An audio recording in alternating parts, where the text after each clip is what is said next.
Hey everyone, I'm your author June. Before we get started, I really would appreciate it if everyone could hit the subscribe button. It helps me grow the channel, and I would love for all of you to come on this journey with me, as a family. Now, let's get into the story. Let me know if you enjoy. The dust of the high plains clung to everything. A fine, pervasive powder that coated the rough-hewn cabins, settled on the sparse sagebrush, and muted the vibrant hues of the sunsets. For years, it had also coated his soul, obscuring the colors of life, blurring the sharp edges of joy and sorrow into a dull, unending gray. They said he died with his wife, and in many ways, they were right. He stopped talking, his voice a forgotten rumble in his throat. He stopped riding into town, his once familiar silhouette fading from the dusty main street. He stopped feeling, or so he told himself, burying the shards of his broken heart beneath layers of self-imposed solitude.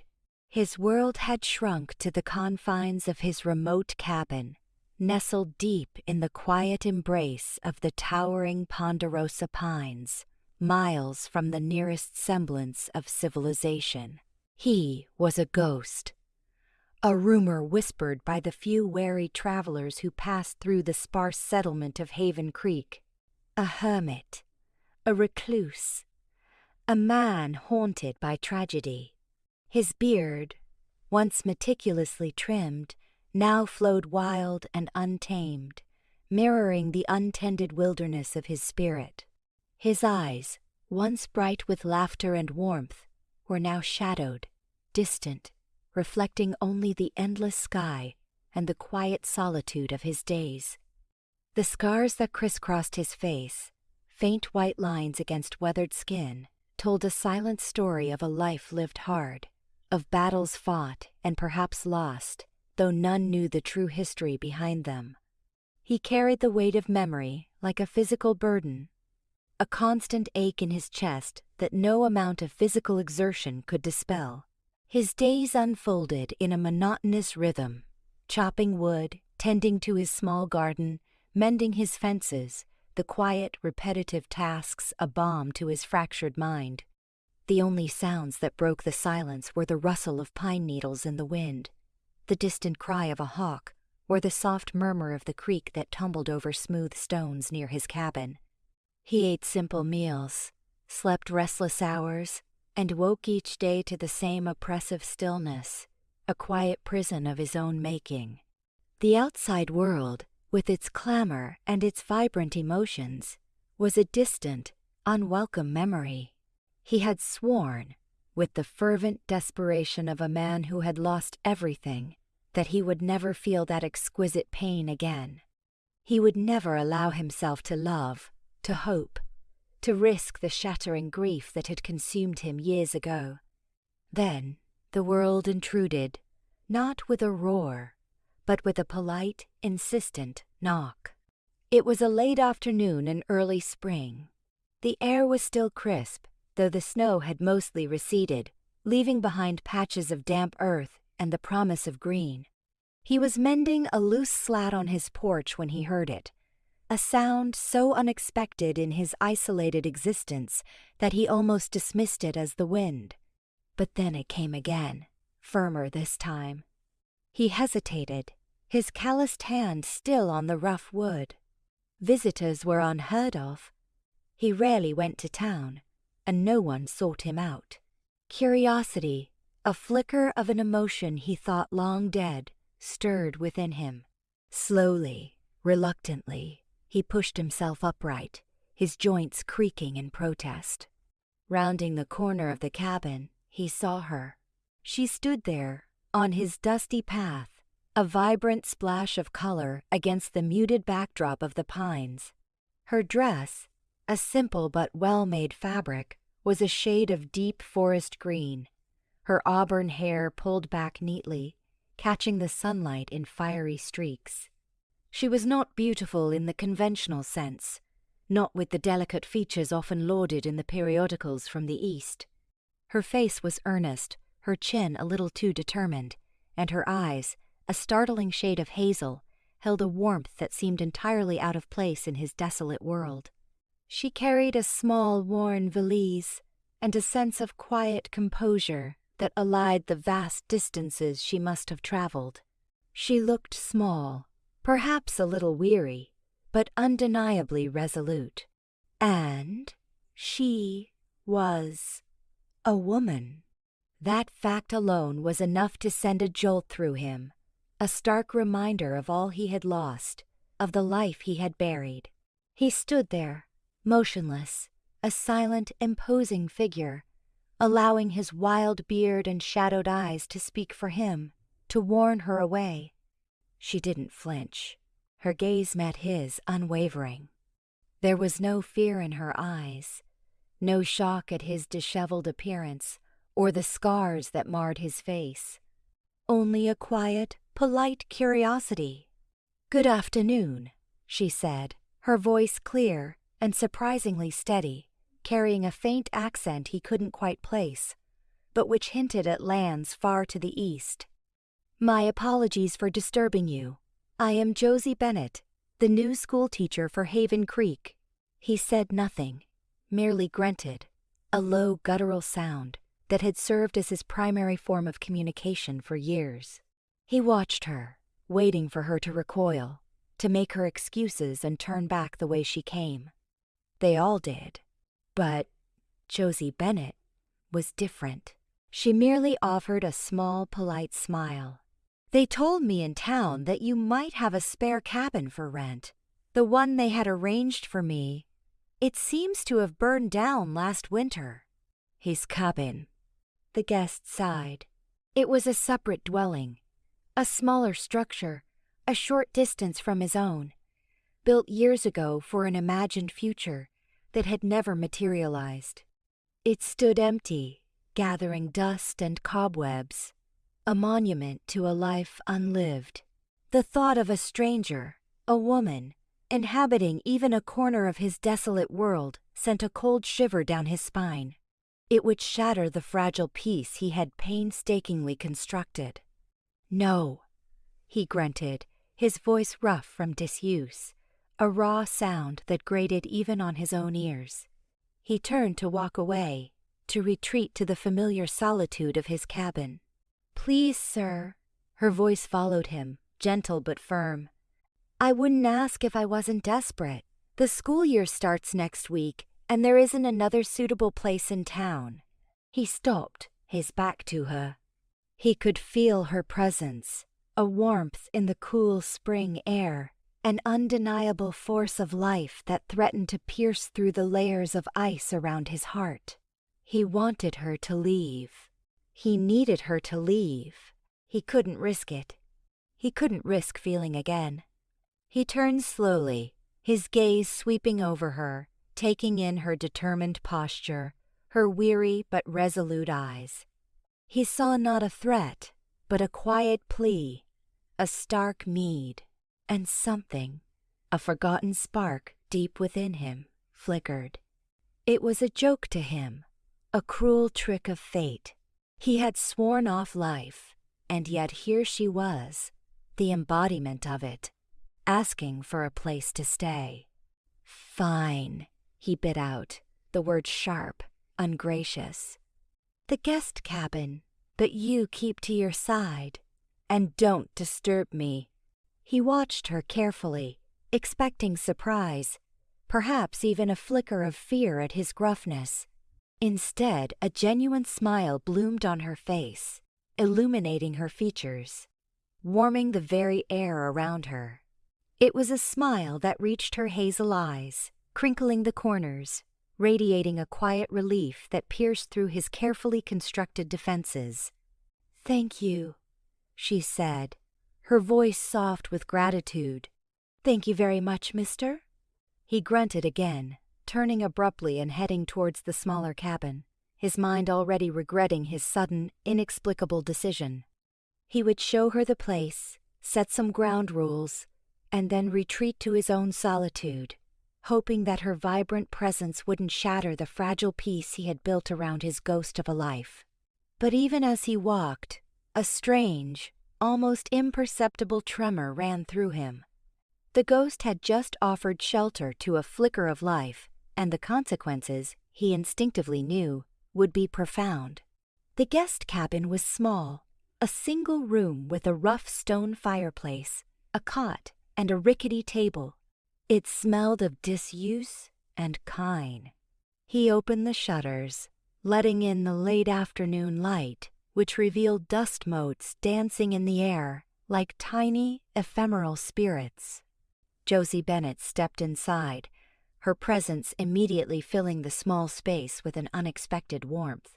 She set down her valise and looked around, her gaze lingering on the crude furnishings, yet her expression remained one of quiet acceptance. He stood in the doorway, his arms crossed, a silent sentinel, ensuring she understood the unspoken boundaries he was trying to erect between them. He felt a faint tremor of unease, an unfamiliar sensation. He had built this isolation around himself like a fortress, and her very presence was a crack in its foundations. "It's perfect, thank you," she said, her voice surprisingly sincere. "Much better than sleeping in the buggy tonight." She turned to him, her hazel eyes earnest. "Are there any instructions? About water or firewood?" He grunted, pointing towards the creek, then to the stack of chopped wood near his own cabin. "Creek, wood, keep to yourself." His voice was still rough, unpracticed, grating even on his own ears. He watched her, waiting for a sign of offense, a flicker of dismay. But she simply nodded, her expression unreadable. "Understood. I appreciate your generosity, sir." She offered a small, polite curtsy, a gesture that felt strangely formal and out of place in the rustic wilderness. "I will be sure to be no trouble." He grunted again, turning abruptly and walking back towards his own cabin, the retreat a familiar comfort. He felt a strange tension in his chest, an unfamiliar restlessness. The silence, which had been his constant companion for so long, now seemed different. It was no longer absolute. There was a faint echo, a subtle vibration in the air, a distant whisper of another presence. Over the next few days, he maintained his self-imposed distance, but her presence was undeniable. He saw her through his window, a flash of green or brown as she moved about her cabin. He heard the faint scrape of her chair as she settled in, the soft murmur of her voice as she read aloud, practicing her lessons for the children of Haven Creek. He even caught the faint, unfamiliar scent of lavender and something sweet, like baking, that occasionally drifted from her cabin. These tiny intrusions, once unnoticed, now became jarring reminders of a life he had forsaken. He continued his routine, chopping wood with a furious energy, tending his garden with meticulous focus, as if by sheer force of will he could erase her presence. But she was there, a quiet hum in the background of his solitary world. One afternoon, he found a neatly stacked pile of split kindling by his woodpile. Smaller pieces, clearly intended for starting a fire. He knew it was her doing. He felt a flicker of annoyance, an intrusion into his self-sufficiency. He didn't need her help. He was perfectly capable. Yet, a part of him, a part he staunchly refused to acknowledge, felt a strange, almost imperceptible warmth spread through his chest. It was a small act of kindness, unobtrusive, almost shy. He ignored it, resuming his chopping with renewed vigor. But he noticed. He started to notice many things. The way she diligently washed her clothes by the creek, her movements efficient and graceful despite the chill. The way she would sit on her small porch in the evenings, a book in her lap, her gaze fixed on the setting sun, a quiet solitude that, despite his initial apprehension, mirrored his own. He noticed, too, that she never tried to approach him. She respected his boundaries, his need for space. She was a quiet, unassuming presence, yet her very existence challenged the desolate silence he had meticulously cultivated. One chilly morning, he heard a sharp crack from her cabin, followed by a frustrated sigh. He hesitated, his hand on the axe. He told himself to ignore it, to let her deal with her own problems. His world, his problems. Hers. But the sound, the sigh, was too human, too vulnerable. Reluctantly, he walked towards her cabin. He saw her on her porch, her face smudged with soot, a broken piece of her stovepipe lying beside her. She looked vexed, her brow furrowed in concentration. She looked up as he approached, her eyes widening slightly in surprise. "Oh, good morning. I'm afraid I seem to have broken the stovepipe. It was quite old, you see." She gestured helplessly. He grunted, bending down to examine the damaged pipe. It was indeed old, rusted, and brittle. He could fix it, he knew. It was a simple task for calloused hands that had built and mended countless things. But his mind screamed at him to turn away, to maintain his distance. Yet, he found himself reaching for the broken piece, his fingers tracing the rusted edges. He didn't say anything, merely picked it up, his gaze meeting hers for a fleeting moment. He saw her quiet gratitude, a genuine relief that warmed the cool morning air. He walked back to his own cabin, retrieved his tools, and returned. He worked in silence, his movements efficient, precise. He bent the metal, hammered it into shape, and carefully reattached it to the stove. The scent of soot mingled with the faint aroma of lavender that clung to her cabin. She watched him, silent, respectful. When he was finished, he straightened up, wiping his hands on his trousers. "Thank you," she said, her voice soft, imbued with a warmth that seemed to thaw a tiny, frozen corner of his heart. "I truly appreciate your help. I wouldn't have known where to begin." He merely grunted, turning to leave. But as he walked away, he felt it again, that strange, almost imperceptible warmth spreading through his chest. It was a dangerous feeling, a terrifying sensation of connection. He had sworn never to feel again. And yet, this quiet, persistent woman, with her gentle kindness and her unwavering presence, was slowly, subtly calling him back to life. He was the town's ghost, but she didn't seem to care for ghosts. She only cared for the man, however broken, who offered her shelter. And that, he realized, was perhaps the most dangerous thing of all.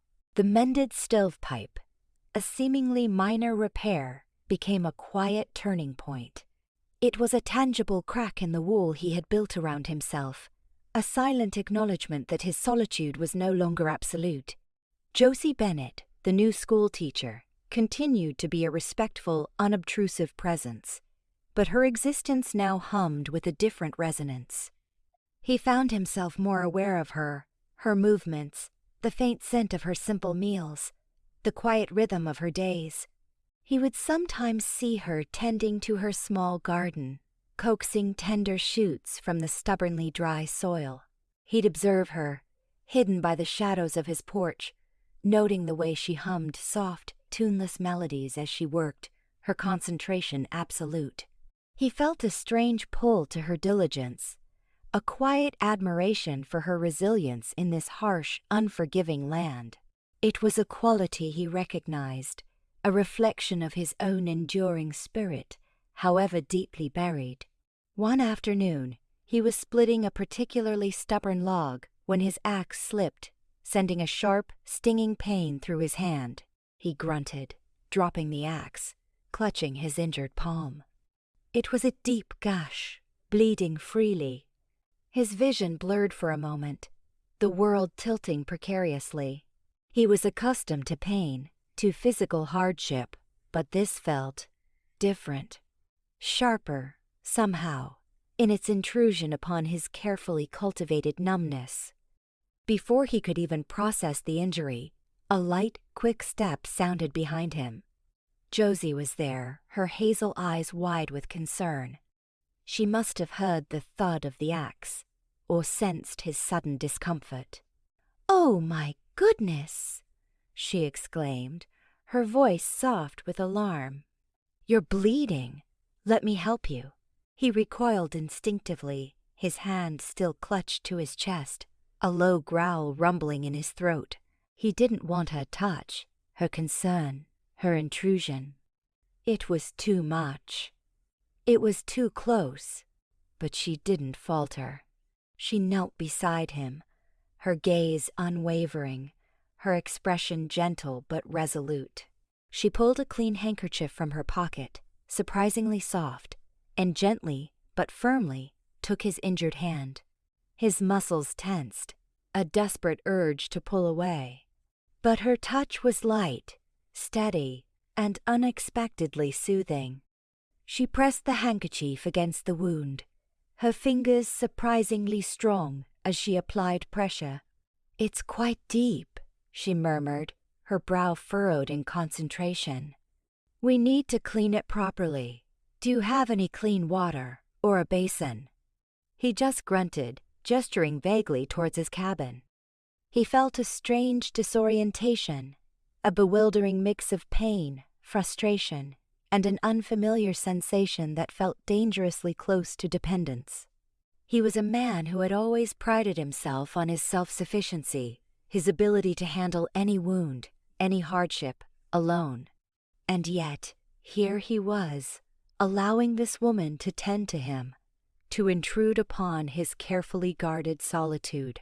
She led him, gently, towards his cabin, her touch light but firm on his uninjured arm. Inside, she found the water pitcher and a clean rag. She knelt before him, a silent, efficient presence, as she carefully cleaned the wound.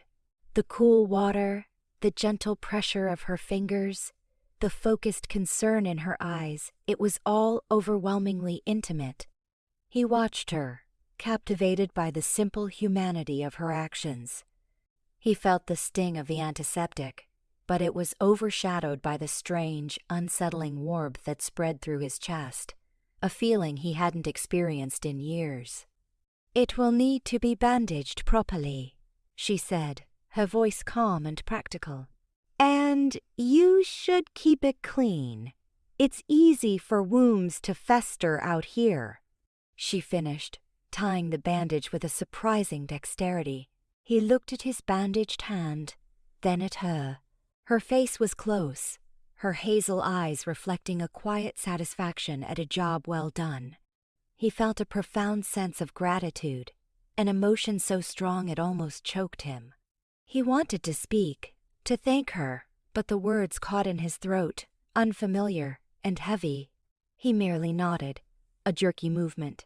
She smiled then, a soft, gentle smile that crinkled the corners of her eyes. "There, all done. Just be careful with it for a few days." She stood, her gaze lingering on his face for a moment, a quiet understanding passing between them. Then she turned and walked back to her own cabin, leaving him alone, once again, but changed. He sat on his porch, staring at his bandaged hand. The physical pain was still there, a dull throb, but the emotional pain, the pervasive ache of solitude, seemed to have lessened, replaced by a bewildering mix of gratitude, vulnerability, and a profound sense of having been truly seen. Her kindness wasn't loud or intrusive. It was quiet, persistent, like the steady erosion of stone by water. She didn't demand anything from him, didn't pry into his past, didn't flinch at his scars or his silences. She simply existed, a quiet, life-affirming force in his desolate world. And slowly, imperceptibly at first, he started to breathe again, Not just the physical act of drawing air into his lungs, but the deeper, more profound breath of a soul stirring from a long, self-imposed slumber. He knew it was dangerous. To breathe again meant to live again, to feel again. And feeling meant risking the pain he had sworn he would never feel twice. But watching her, this quiet, determined woman who saw past his walls, a part of him, a part he thought long dead, began to whisper of a different kind of risk. A risk worth taking. A risk of life. The hand injury, and Josie's gentle ministrations, left a tangible mark on his carefully constructed isolation. The bandage on his hand, a visible testament to her care, served as a constant reminder of their unexpected intimacy. He found himself thinking about her more often, his thoughts drifting to her quiet presence, the diligent way she went about her days, the soft hum of her voice that occasionally drifted from her cabin. The silence, once a comfort, now felt subtly empty without her.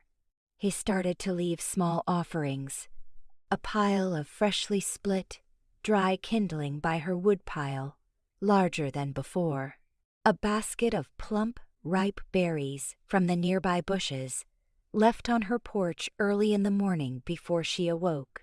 He didn't wait for thanks, didn't seek acknowledgement. These were silent gestures, born of an unfamiliar urge to contribute to her comfort, to acknowledge her quiet resilience in this harsh environment. It was a form of communication, a tentative reach across the chasm of his solitude. Josie in turn acknowledged these gestures in her own subtle ways. He'd find a small loaf of fresh-baked bread, still warm, left on his porch, or a small, beautifully embroidered handkerchief, neatly folded, placed on his workbench.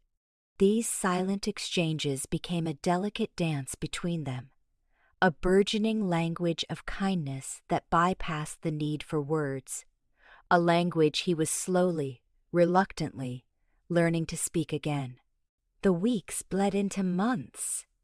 The high summer arrived, painting the plains with swathes of wildflowers and turning the distant mountains a hazy blue. Josie settled into her role as the Haven Creek school teacher with a quiet determination. He would sometimes watch, from a distance, as she rode her small, sturdy mare into town, her auburn hair gleaming in the sunlight. He imagined her in the dusty schoolhouse, her clear voice guiding the children, her earnest eyes inspiring curiosity. He felt a flicker of pride, an emotion he hadn't known himself capable of. One sweltering afternoon, he was working on his fence line, repairing a section that had been damaged by a fallen tree. The sun beat down relentlessly, and the air shimmered with heat. He felt the familiar ache in his old injuries, a constant companion that had become more pronounced with the exertion. He paused, wiping sweat from his brow, his body weary. He heard a gentle cough behind him. Josie stood there, a wide-brimmed straw hat shading her face, a pitcher of cool water and a tin of freshly baked cookies in her hands. "You look parched," she said, her voice soft with concern. "I thought you might appreciate some refreshment." He merely grunted, but he took the pitcher, his fingers brushing hers. The cool water was a welcome balm, flowing down his parched throat. The cookies, sweet and crisp, were a delicious novelty he hadn't tasted in years. He ate in silence, feeling her quiet presence beside him, her gaze not intrusive, but simply there. "Thank you," he finally managed to say, the words a rough whisper, but clear, understandable. It was the longest sentence he had spoken aloud in years.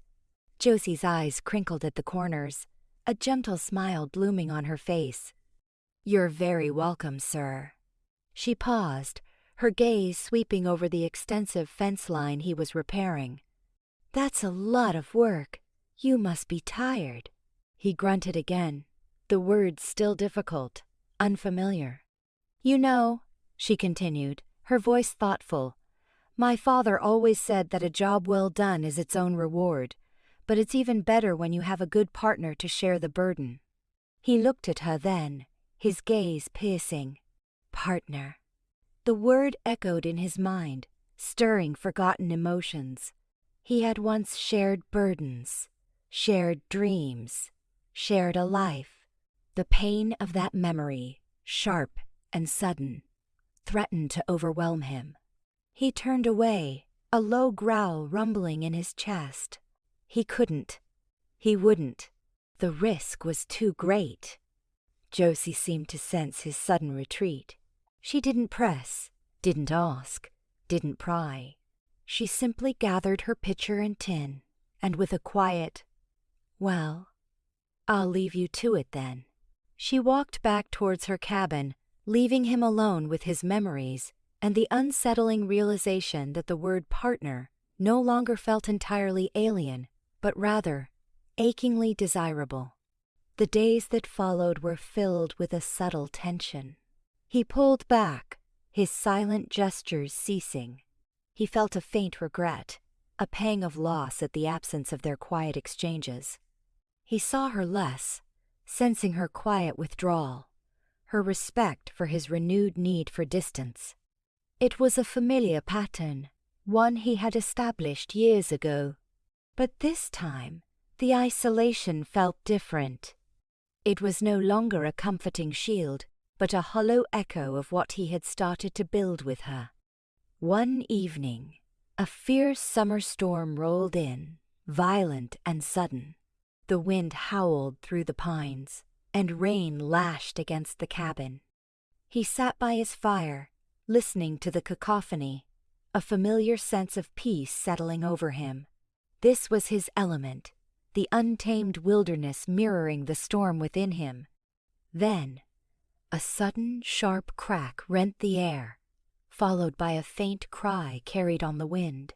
It sounded like it came from Josie's cabin. He hesitated, his heart hammering against his ribs. He wanted to ignore it, to let the storm rage, to remain in his self-imposed sanctuary. But the cry, faint yet distinctly human, pierced through his carefully constructed indifference. He grabbed his oilskin coat, pulling it on with frantic haste. He stumbled out into the torrential rain, the wind tearing at his clothes. He ran towards her cabin, his old joints protesting, his mind consumed by a terrifying dread. He couldn't lose another. He couldn't. He burst through her door without knocking. A large tree limb had crashed through her roof, splintering wood and sending debris scattering across the room. Josie stood in the middle of the chaos, her face pale, a small trickle of blood on her forehead, her eyes wide with shock. "Are you hurt?" he rasped, his voice raw with urgency, the most words he had spoken in years, the most emotion he had allowed himself to feel. He rushed to her, his hands reaching for her, his touch no longer hesitant, but desperate, seeking reassurance, seeking confirmation of her safety. He didn't care about the risk anymore. He only cared that she was alive. And in that moment, he knew, with chilling clarity, that the ghost had not only started to breathe again, but had also found something, someone, worth fighting for. The sight of Josie, pale and shaken, amidst the splintered wood of her cabin, obliterated any remaining walls he had built around his heart. The fear that had gripped him, the terror of losing another, was a visceral, overwhelming force that dwarfed any fear of emotional pain. He reached for her, his hands cupping her face, his thumbs gently wiping away the trickle of blood from her forehead. His touch was no longer hesitant. It was desperate, possessive, a silent plea for her to be whole, to be safe. "Are you hurt?" he repeated, his voice still rough, but infused with an urgency that stripped away years of silence. He examined her face, his gaze searching for any deeper injury, his mind racing with a primal need to protect. She shook her head slowly, her hazel eyes wide, still reflecting the shock of the moment. No, just a scrape. The roof, it just gave way. Her voice was a little shaky, but steady. He let out a ragged breath, a sound that was half grunt, half sigh of profound relief. He scanned the damaged roof, the large tree limb protruding menacingly, the rain still pouring through the gaping hole. Her cabin was uninhabitable, at least for the night. He turned to her, his gaze firm. My cabin. Now, you'll catch your death. His voice held no room for argument. He took her arm, his grip gentle but firm, and began to lead her out into the stormy night. She hesitated for a moment, looking around at the ruins of her temporary home. But my things, my books, they'll be safe. He cut her off, his voice softening slightly. We'll get them in the morning. Come. She nodded, a quiet acceptance in her eyes, and allowed him to guide her through the howling wind and driving rain towards his own cabin. The journey was short, but the storm felt immense, a tumultuous backdrop to the tumultuous emotions churning within him. Inside his cabin, the familiar warmth of the fire was a welcome embrace after the storm's fury. He led her to the hearth, urging her closer to the flames. Sit, he commanded, his voice gruff, yet imbued with a warmth she understood. He peeled off his own soaking oilskin, then moved to help her with her damp dress. I can manage, she murmured, but she let him, her fingers surprisingly steady, as he helped her unfasten the buttons. She pulled off her wet dress, revealing a simple chemise beneath, and shivered. He grabbed a thick wool blanket from his cot, its rough texture a familiar comfort. He draped it around her shoulders, wrapping it tightly. There, get warm. He then moved with a purposeful efficiency he hadn't displayed in years.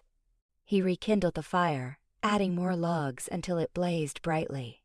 He found a clean, soft cloth and a bottle of his own potent whiskey, a rare indulgence, and poured a small amount onto the cloth. He then knelt before her, his hand reaching for her face. For the scrape, he explained, his voice low, his eyes meeting hers. She flinched slightly as the whiskey touched her skin, but she held still, allowing him to clean the wound. His touch was tender, careful, a stark contrast to the gruffness of his words. He felt her slight tremble, not of fear, but of vulnerability, of being tended to in a way she hadn't known in years.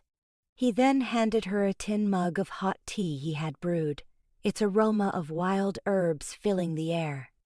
She took it, her fingers closing around the warm mug, drawing comfort from its heat. They sat in silence then, the only sounds the crackle of the fire and the relentless drumming of the rain against the cabin.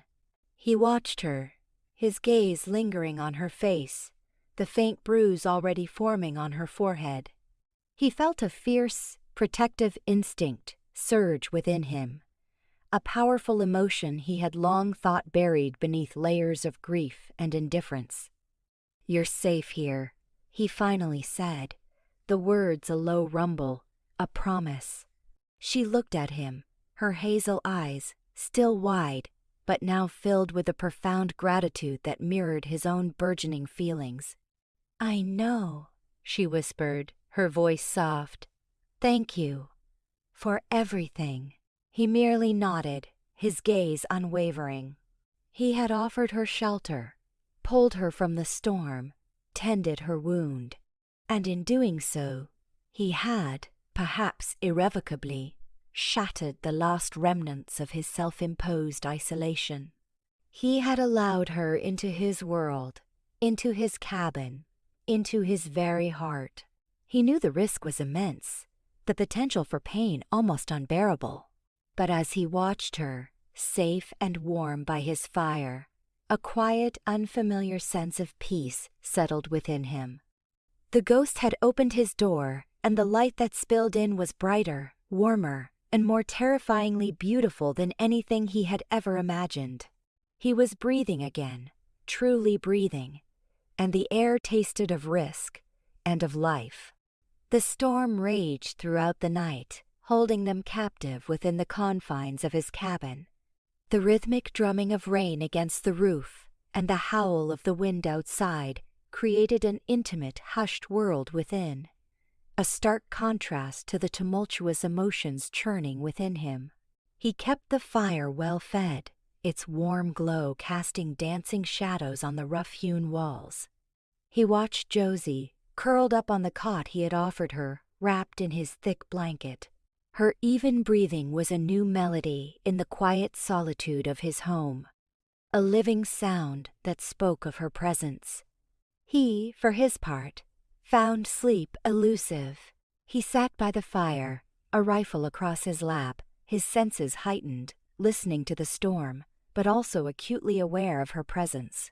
He felt a constant hum of alertness, a protective instinct he hadn't known himself capable of.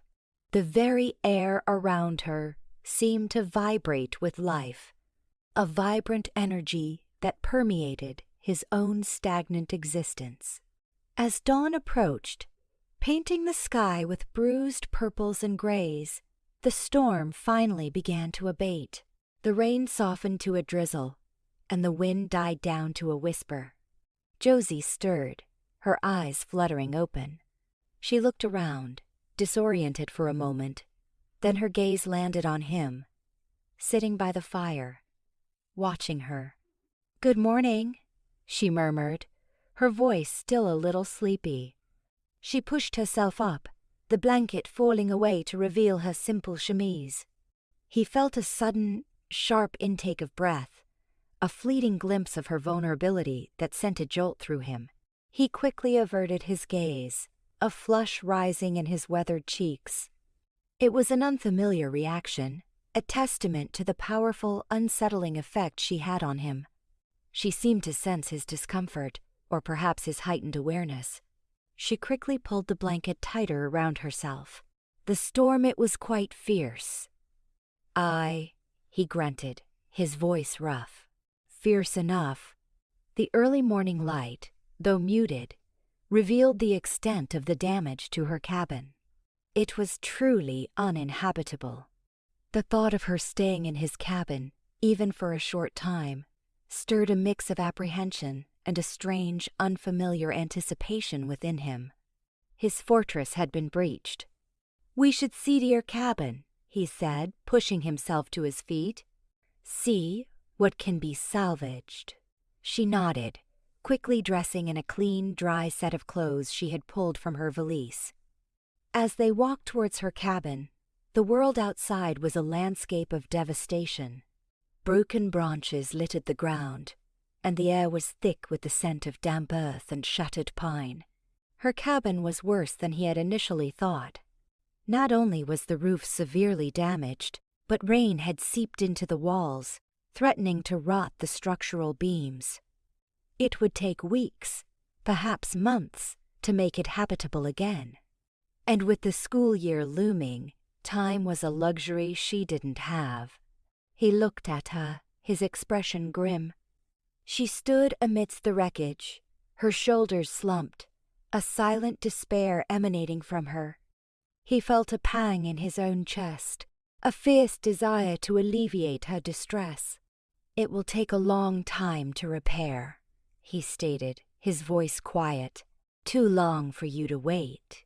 She sighed, running a hand through her hair. "I know. I'm not sure what I'll do. The children are counting on me." Her gaze drifted towards the distant town, a sense of hopelessness settling over her. He hesitated, then spoke, the words difficult, a tremor in his voice he hoped she wouldn't notice. "You can stay here, in my cabin. There's enough room." The words felt like a monumental admission, a surrender to the inevitable. He was offering her not just shelter, but a permanent place in his solitary world. The ghost was inviting life into his sanctuary. Her head snapped up, her hazel eyes wide with surprise, then a flicker of disbelief. Stay here? With you? He grunted, avoiding her gaze, his own face unreadable. It's the only way. The school needs a teacher. And you need a roof. He tried to make it sound purely practical, devoid of emotion, but he felt the tremor in his voice, the thumping of his own heart. She looked at him then, a long, searching gaze that seemed to pierce through his carefully constructed stoicism.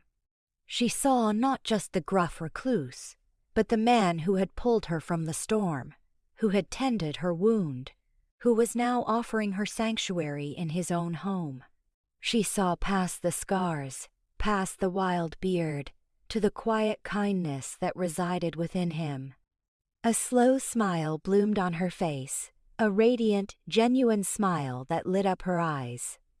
"Thank you," she said, her voice soft with gratitude, a profound emotion that echoed within his own heart.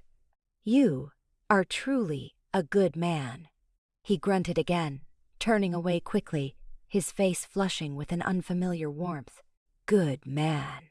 The words felt strange, foreign on his ears, yet they resonated deep within him, stirring a forgotten sense of purpose. He was a ghost, yes, a man who had died with his wife.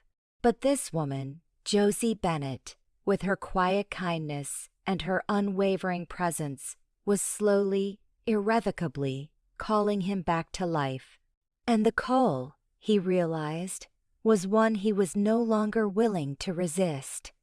He was taking a risk, an enormous, terrifying risk. But as he looked at the wreckage of her cabin and then back at the warmth of his own, he knew, with startling clarity, that the risk was worth taking. Every breath, every beat of his heart, every feeling, however painful, was worth it if it meant sharing his life with her.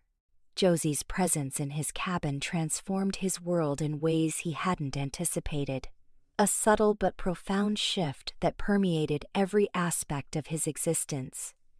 The quiet solitude he had cultivated for years was now filled with the gentle sounds of her movements, the rustle of her dress, the soft clatter of dishes, the low hum of her voice as she prepared her lessons. He learned to differentiate her light footsteps from his own heavy tread, the scent of her lavender soap mingling with the earthy aroma of pine and wood smoke. Their days developed a new rhythm, a delicate dance of shared space and unspoken understanding. In the mornings, she would rise early, preparing a simple breakfast that filled the cabin with the comforting scent of coffee and sizzling bacon. He would watch her, a silent observer, as she moved about the small space, her efficiency a quiet grace. He found himself lingering over his coffee, drawn by her presence, by the quiet companionship he hadn't known he craved. He still spent most of his days outdoors, tending to his land, his work a familiar comfort, but now his thoughts would often drift to her. He'd wonder if she was preparing for her classes, if she was enjoying the quiet solitude of her reading, or if she was simply gazing out at the vast plains, as he often did. He found himself anticipating her return in the evenings, a subtle lightness in his chest. She, in turn, respected his need for space, for silence. She never pried, never pushed him to speak, never questioned his solitary habits. She simply existed, a quiet, reassuring presence that chipped away at the edges of his hardened heart, not with force, but with gentle persistence. One evening, as dusk settled over the pines, Josie sat by the fire, meticulously mending a tear in her school dress. The soft glow of the flames illuminated her concentrated expression, the slight furrow of her brow as she guided the needle through the fabric. He sat across from her, ostensibly sharpening his hunting knife, but his gaze kept drifting to her, captivated by the simple domesticity of the scene. He felt a pang in his chest, a bittersweet ache of memory. He remembered evenings like this, years ago, when his wife would mend their clothes by the fire, her soft humming filling the small cabin. The memory, once a source of excruciating pain, was now tinged with a delicate nostalgia, softened by Josie's living presence. "That's a fine stitch," he rumbled, the words escaping him before he could stop them. His voice was still rough, but less so than before, gaining a semblance of its former depth with disuse. Josie looked up, a faint flush rising in her cheeks. "Oh, thank you. My mother taught me. She believed that a well-mended garment showed respect for the fabric and for the work that went into making it." Her voice was soft, conversational, inviting him to share. He grunted, a flicker of a smile touching his lips. He understood that. Respect for the work, for the land, for the things that sustained them. It was a philosophy he lived by, a silent creed of his own. He found himself speaking, slowly, haltingly at first, about his days, about the trials of the land, the unpredictable weather, the quiet satisfaction of a hard day's work. She listened, her gaze unwavering, offering small nods of understanding, soft murmurs of encouragement. He spoke of the deer he had seen, the tracks of a mountain lion near the creek, the promise of rain in the western sky. His words, once trapped behind a wall of silence, began to flow, hesitant but steady, like a forgotten stream finding its path again. Josie, in turn, began to share stories of her own, stories of her family back east, of the bustling city she had left behind, of her journey across the vast continent. She spoke of her passion for teaching, her hopes for the children of Haven Creek, her quiet determination to bring a bit of order and knowledge to this wild, untamed land. Her voice was gentle, melodic, painting vivid pictures with her words. He learned about her unwavering optimism, her quiet resilience in the face of hardship. He learned about her curiosity, her gentle way of questioning, of seeking understanding. He learned that her kindness was not a weakness, but a profound strength that disarmed him more effectively than any weapon. Their conversations became a nightly ritual, a quiet unfolding of two souls learning to trust, learning to connect. He still didn't speak of his past, of the tragedy that had shaped him into the recluse he was. The pain was still too raw, too deeply buried. That Josie didn't push. She seemed to understand, with an intuitive empathy, that some wounds needed time, needed space, to heal in their own way. One night, a particularly violent memory pierced through his carefully constructed defenses. A phantom pain, sharp and sudden, gripped his chest, mirroring the agonizing grief he had felt years ago. He flinched, a low groan escaping his lips, his hands instinctively clenching. Josie was by his side in an instant, her hand gently resting on his arm. Her touch was warm, reassuring. She didn't ask what was wrong, didn't pry.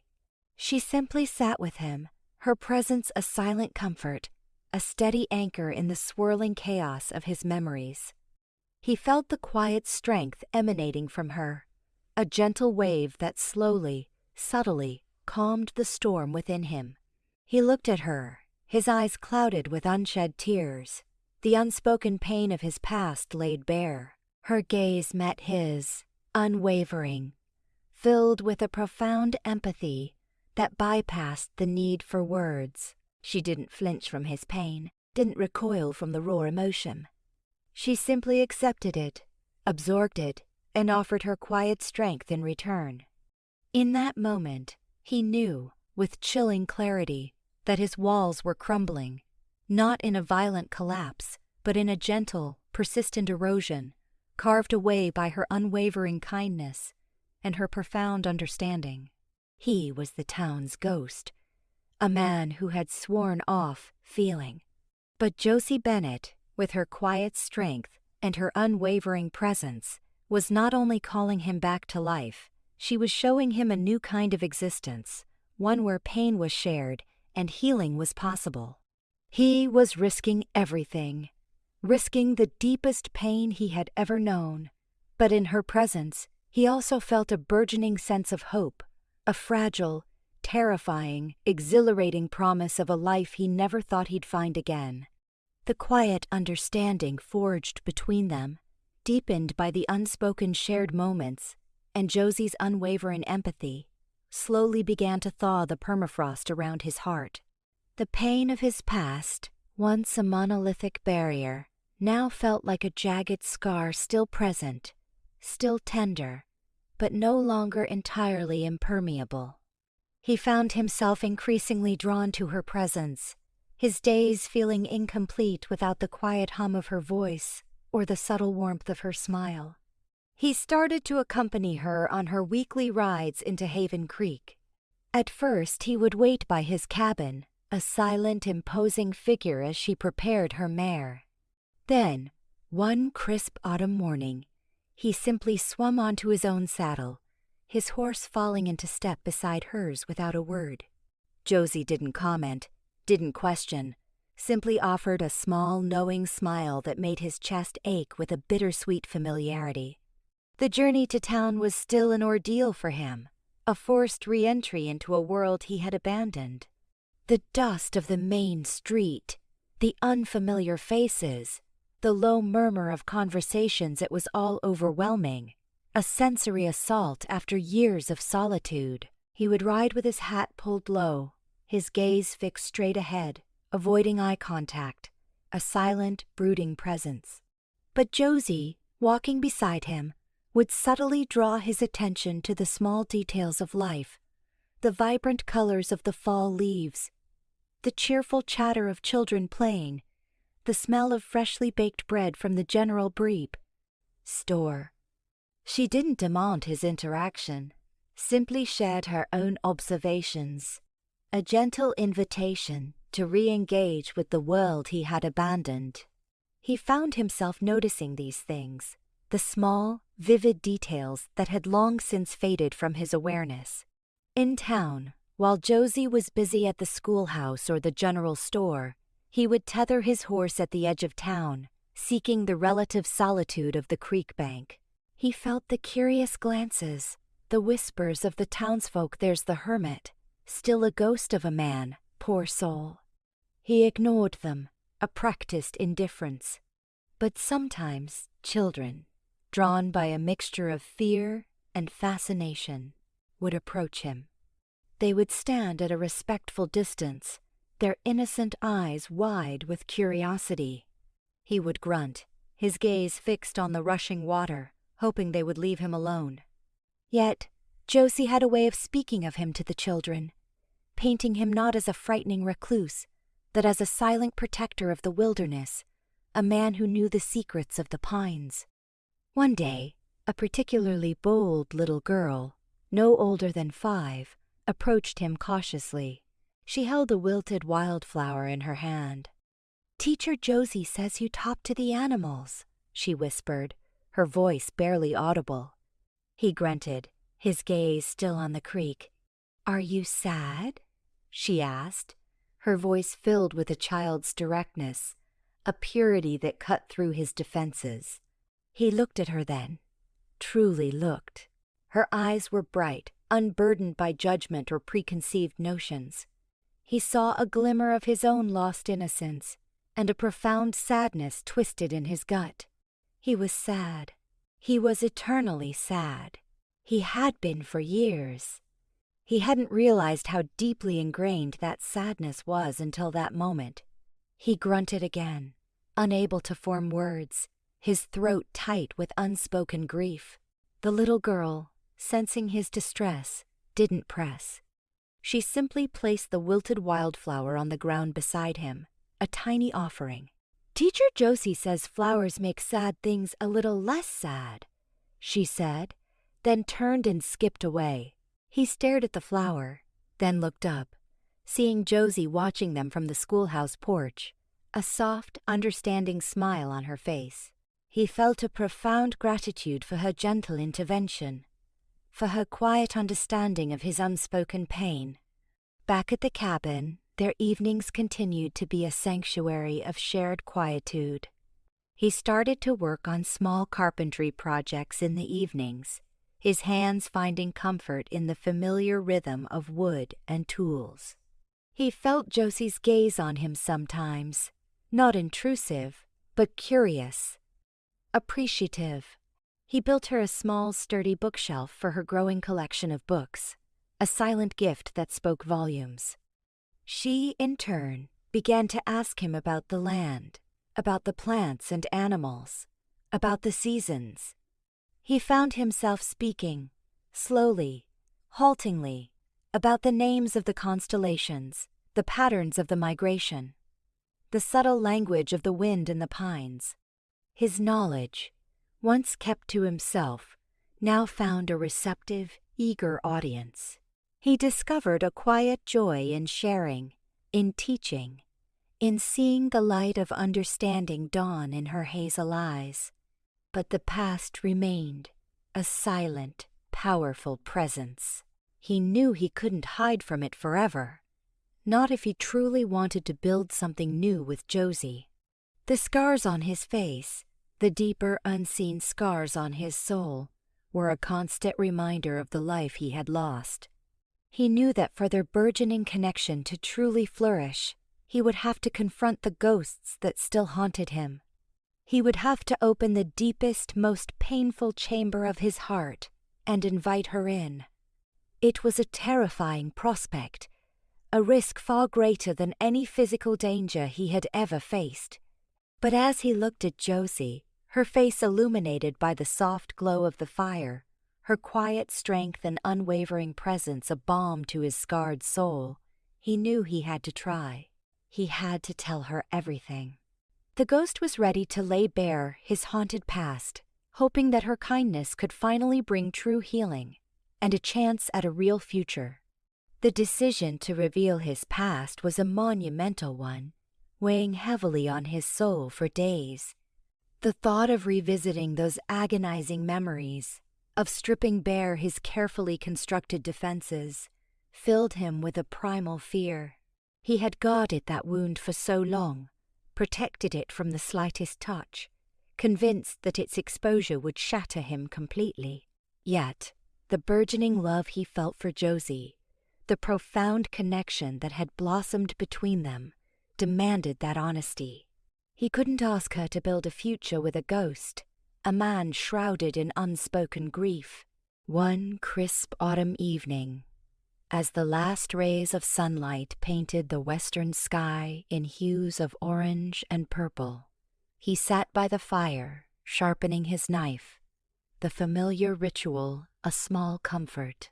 Josie was seated opposite him, reading aloud from a worn poetry book, her voice a soft, melodic hum that filled the cabin. He felt the quiet contentment emanating from her, a sense of peace that he desperately wanted to share, without the shadow of his past looming between them. He took a deep breath, the air suddenly heavy in his lungs. "Josie," he began, his voice rough, unused to speaking of such things. She looked up, her hazel eyes meeting his, a gentle curiosity in their depths. "Yes?" He hesitated, the words caught in his throat, a tight knot of emotion. He ran a hand over his beard, his gaze fixed on the dancing flames. There's something I need to tell you."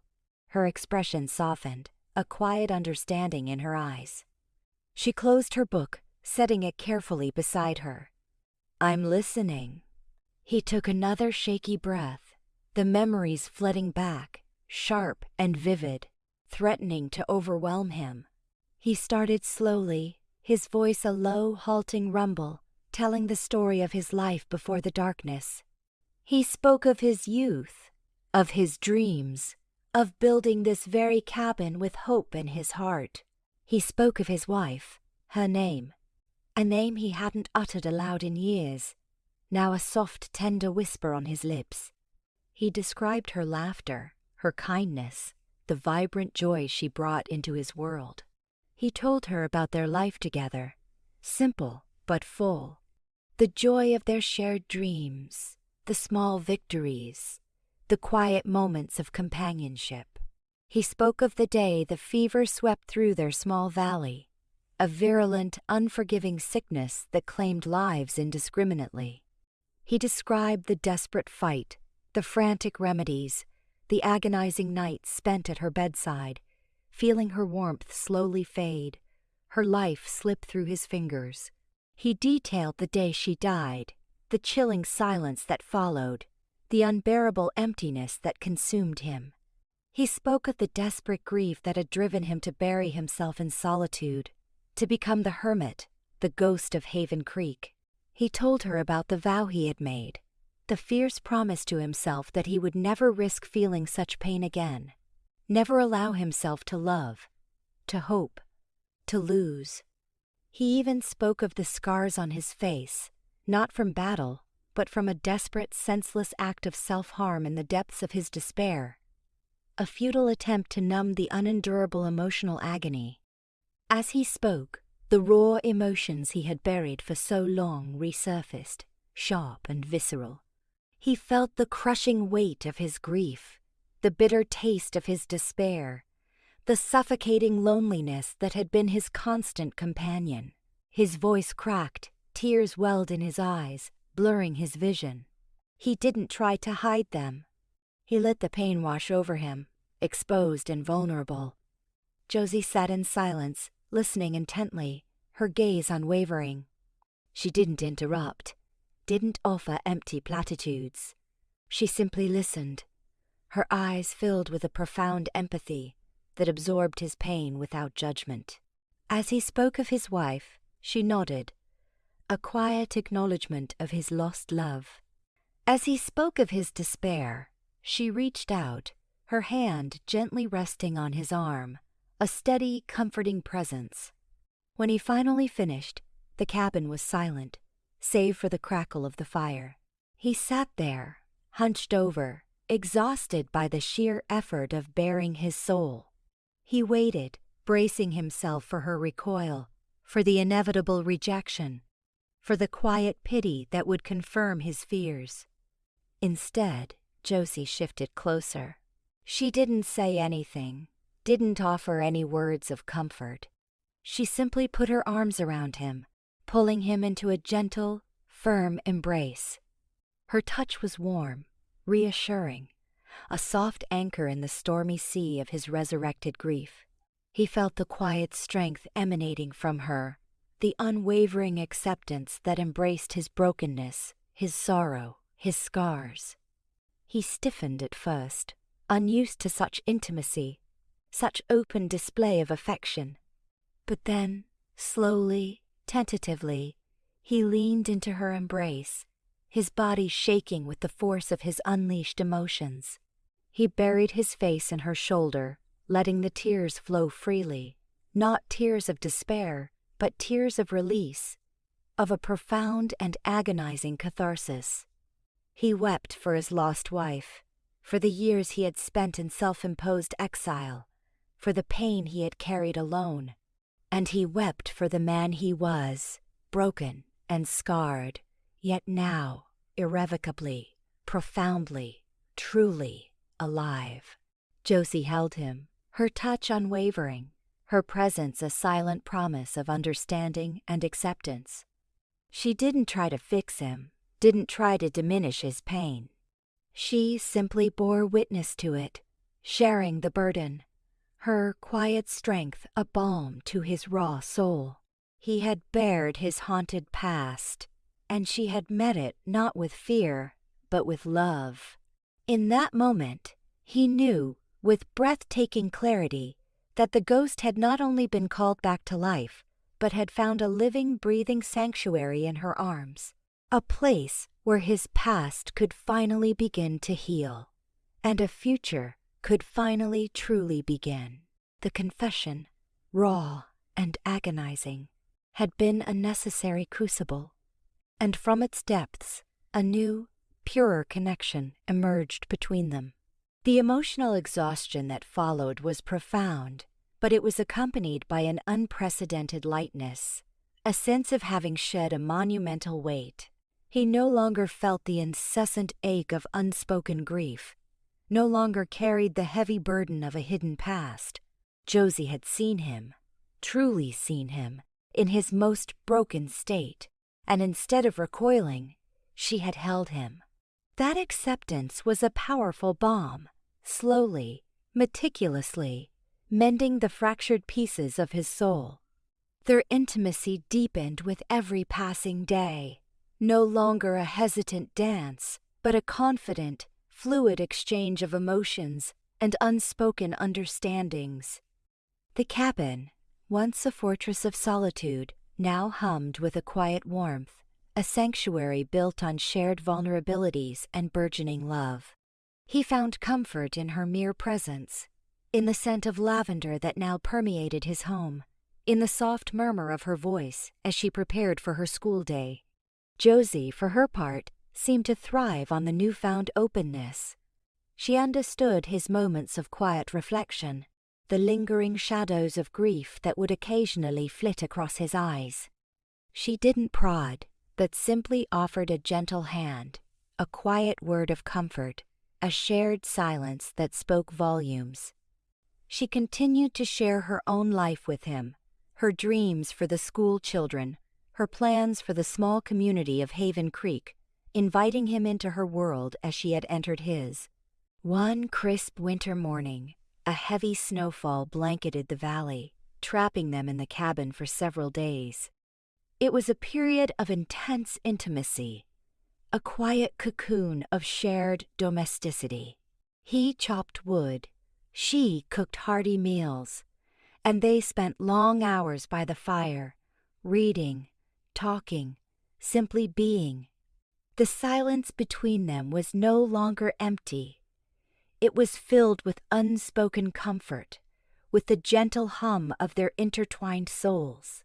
He found himself telling her more about his wife, not the agony of her death, but the joy of their life together.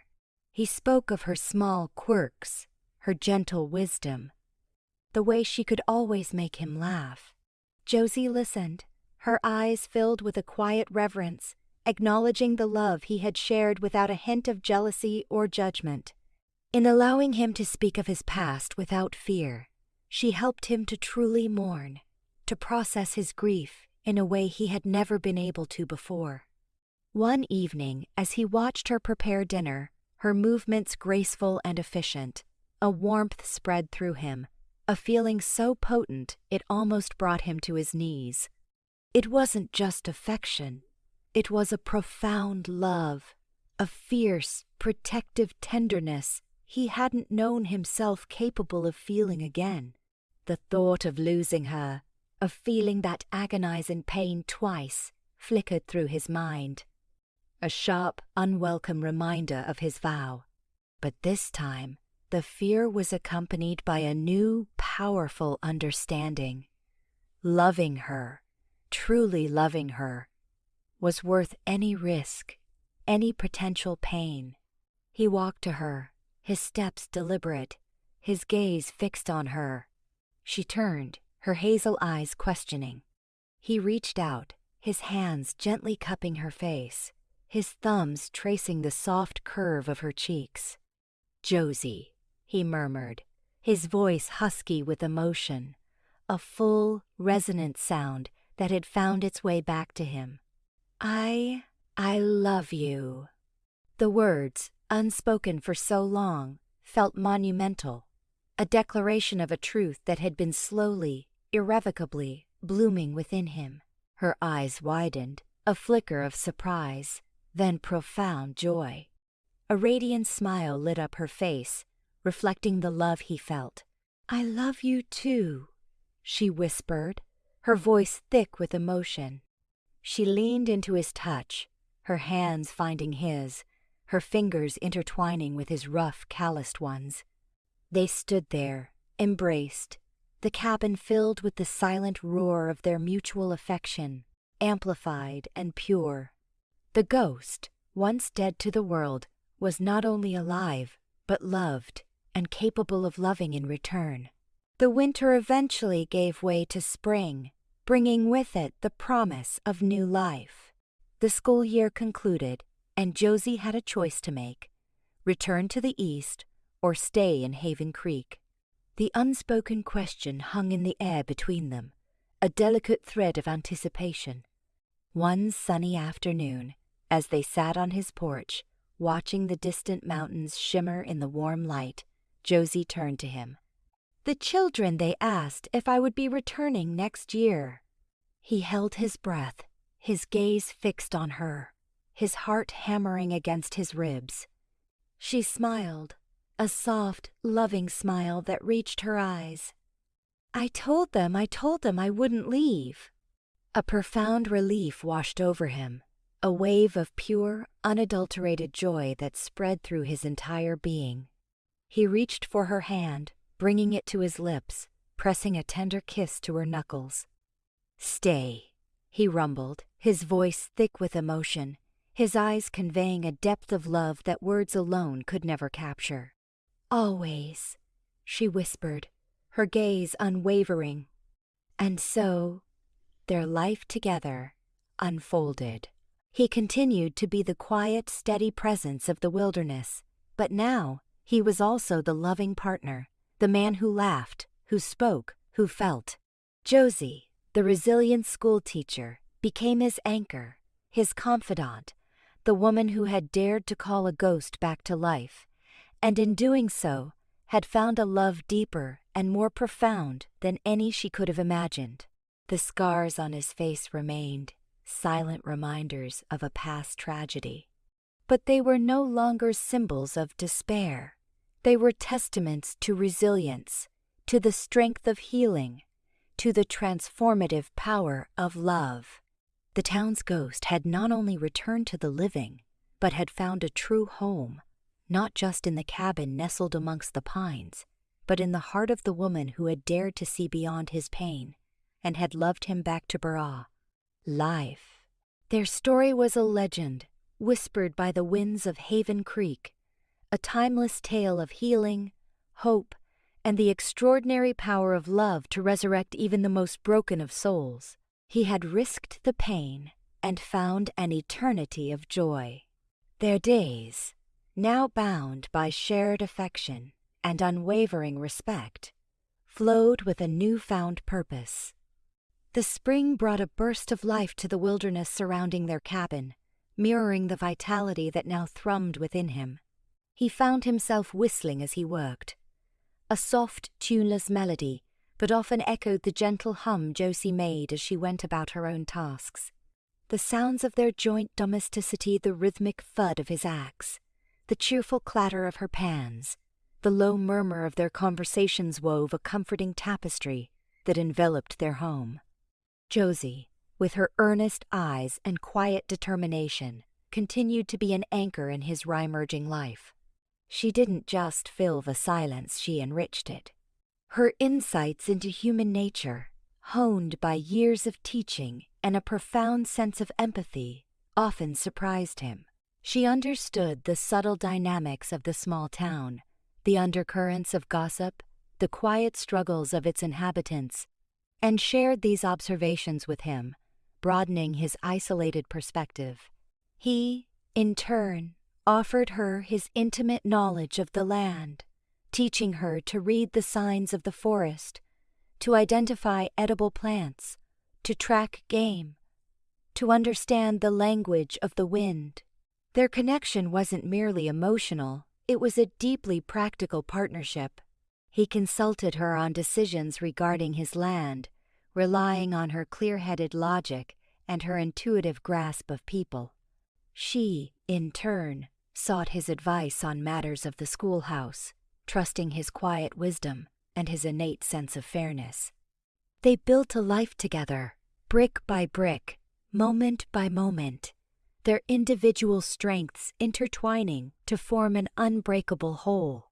The summer brought with it the annual Haven Creek Festival, a bustling, vibrant affair that drew people from miles around. For years he had avoided it, the clamor and crowds a painful reminder of the last time he had truly participated in such a celebration, the day his world had shattered. But now, with Josie by his side, the prospect felt less daunting, more like an opportunity to finally re-enter the world he had abandoned. "Will you come with me?" Josie asked one warm evening, her hazel eyes hesitant, acknowledging his past aversion. "It would mean a great deal to the children to see their teacher with someone, and I would like to share it with you." He felt a familiar flicker of apprehension, a tightening in his chest. The memories of that fateful festival, years ago, still carried a bitter sting. But then he looked at Josie, at the quiet hope in her eyes, at the way she had called him back from the depths of despair. He had faced far greater fears with her by his side. He rumbled, the word firm, resolute. "I'll go."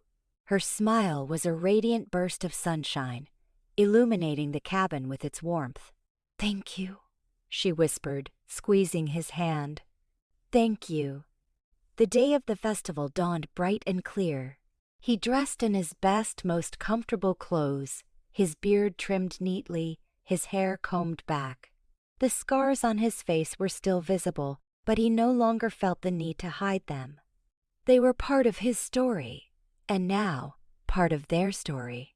Riding into town with Josie beside him, her dress a cheerful yellow, her laughter echoing in the morning air, felt profoundly different. The townsfolk, accustomed to his hermit-like existence, stared, their expressions a mixture of surprise and curiosity. But this time, their gazes didn't feel like judgment or pity. They felt like recognition, a quiet acknowledgement of his return. Josie led him through the bustling main street, past stalls laden with homemade goods, past children chasing each other with joyful abandon, past the smell of freshly baked pies and roasting meat. He felt the overwhelming sensory input, but this time, it didn't consume him. He held Josie's hand, her small warm fingers a constant anchor, grounding him in the present. He watched her interact with the townsfolk, her genuine warmth and kindness drawing people to her like moths to a flame. She introduced him simply as, "my partner," a word that resonated with a profound truth in his heart. He offered gruff nods, occasionally a low grunt, but his eyes, no longer shadowed, conveyed a newfound peace. Later, as the sun began to dip towards the horizon, painting the sky in fiery hues, they found themselves near the small stage where a fiddler played lively tunes. Children danced, their laughter ringing out, untainted by the cares of the world. Josie turned to him, her eyes sparkling with an innocent joy he found utterly captivating. "Will you dance with me?" she asked, her voice soft, a hint of playful challenge in her eyes. He froze. Dance. The memory of dancing with his wife years ago came flooding back, a poignant image of joy and innocence. The pain, sharp and sudden, threatened to pierce through his newfound peace. His muscles tensed, his body stiffening. Josie sensed his hesitation, his struggle. Her hand found his, her touch warm and reassuring. "Just a small one," she coaxed gently. "A simple step." He looked at her, at the unwavering kindness in her eyes, at the hand she held out to him, offering not just a dance, but a step back into the living. He swallowed hard, the knot in his throat easing. He had come this far. He had faced his past, opened his heart. He could do this. Slowly, hesitantly, he took her hand, her fingers intertwined with his, a perfect fit. He allowed her to lead him onto the dusty clearing, his movements stiff, awkward, unpracticed. He felt the curious gazes of the townsfolk, but this time he didn't care. His world had narrowed to Josie, to the warmth of her hand, to the gentle rhythm of her movements. She smiled up at him, a genuine, encouraging smile. "Just follow my lead," she whispered. He did. Slowly, one clumsy step after another, he began to move with her. He felt the unfamiliar sensation of his body swaying to the music, the subtle brush of her dress against his leg. He wasn't graceful, wasn't light-footed, but he was moving. He was dancing. And with each step, the pain of the past lessened, replaced by a burgeoning joy, a profound sense of having truly returned to life. He wasn't just a ghost anymore. He was a man, holding the hand of the woman he loved, dancing under the starlit sky, finally free. The dust of the past was settling, and the vibrant colors of a new life were blossoming all around him. The dance, a simple, clumsy waltz in the dusty square, was a powerful symbolic act. It wasn't just a physical movement, it was a release, a shedding of the last vestiges of his self-imposed prison. Each hesitant step he took with Josie was a stride further away from the ghost he had been, and a step deeper into the life he was now building with her. The music, once a painful echo of a lost past, now resonated with a joyous new melody, a harmony of two souls finally in tune. The townsfolk, initially surprised, quickly recognized the profound significance of the scene. Whispers of curiosity turned into murmurs of approval, then into quiet smiles. The hermit, the haunted man, was dancing with their new schoolteacher. It was a testament to the transformative power of love, a living legend unfolding before their very eyes. He felt their collective shift in perception, not as a burden, but as an unexpected validation of his return to the world. After the dance, still breathless, he found himself laughing, a genuine booming sound that surprised even himself. Josie looked up at him, her eyes sparkling, her own laughter echoing his. He pulled her closer, his arm wrapping around her waist, a protective, possessive gesture that felt entirely natural.